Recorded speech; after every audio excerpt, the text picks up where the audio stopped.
Hello everyone, আসসালামু আলাইকুম। এই ভিডিওতে আমি আপনাদের সাথে তুলে ধরার চেষ্টা করছি সিলেটের অন্যতম এমনকি বেশ জনপ্রিয় একটি অপারেটর এনহান্সমেন্ট সম্পর্কে কিছু বিস্তারিত তথ্য এমনকি পাশাপাশি জানানোর চেষ্টা করছি কিভাবে বাস মালিকরা বাসকে একেবারে লক করে দেওয়া হয়, এটি আপনাদেরকে একেবারে লাইভ দেখানোর চেষ্টা করেছি।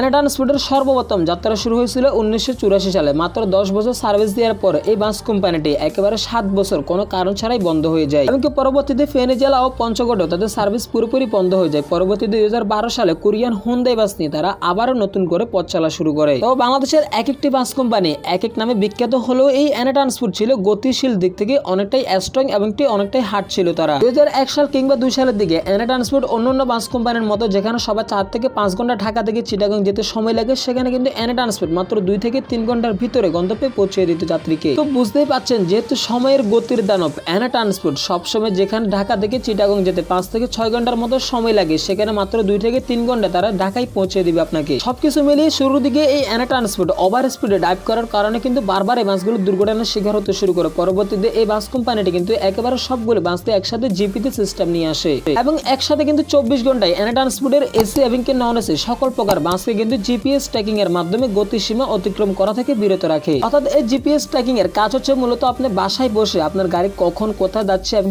কত স্পিডে চলাচল করেছে সবকিছু কিন্তু আপনি বাসায় বসে দেখতে পারবেন। তবে ড্রাইভার কিন্তু চাইলে কিন্তু বাসের গতিসীমা কিন্তু অতিক্রম করতে পারবে।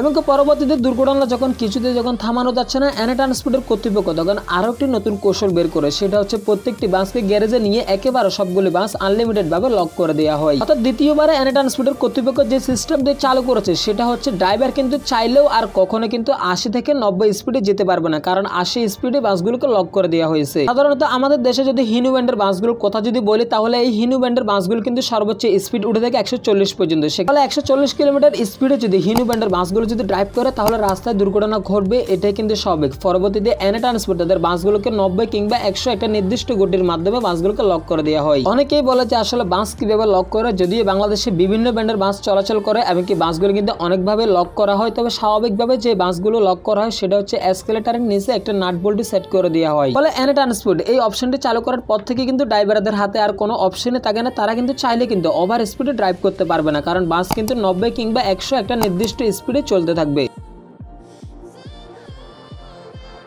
তো আমি মনে করি অন্তত বাংলাদেশের রাস্তায় যদি বাস চলে তাহলে দুর্ঘটনা ঘটবে, এটাই কিন্তু স্বাভাবিক। সেখানে আপনি যাই করেন না কেন, তবে একটা নির্দিষ্ট লিমিটের ভিতরে থাকা থাকবে, এটাই হচ্ছে মেইন কথা। যেমন উদাহরণস্বরূপ বাংলাদেশের সার্ভিস মাস্টার ইউনিক সার্ভিসের বাসগুলো কিন্তু মাঝে মাঝে কিন্তু অ্যাক্সিডেন্টের শিকার হতে কিন্তু দেখা যায়। সেটা পাবলিকের কারণে হোক, ড্রাইভারের ভুলের কারণে হোক, অর্থাৎ নির্দিষ্ট একটা কারণে কিন্তু বাসগুলো কিন্তু দুর্ঘটনার শিকার হয়। ড্রাইভার কিন্তু ইচ্ছা করে কোনো বাসকে কিন্তু দুর্ঘটনার শিকার করে না। তো সবকিছু মিলিয়ে আমি মনে করি বর্তমানে কিন্তু সিলেটের এনহান্সমেন্ট বেশ ভালোভাবে কিন্তু সার্ভিস দিয়ে যাচ্ছে এবং আগের চাইতে কিন্তু এখন দুর্ঘটনা তাদের কিন্তু অনেকটাই কমে এসেছে এবং অন্যান্য পরিবহনের মতো এনহান্সমেন্টে কিন্তু খুব ভালোভাবে সার্ভিস দিয়ে যাচ্ছে। যদি ভিডিওটি ভালো লাগে তাহলে অবশ্যই চ্যানেলটি সাবস্ক্রাইব করে পাশে থাকবেন। দেখা হবে নেক্সটে অন্য কোনো ভিডিওতে।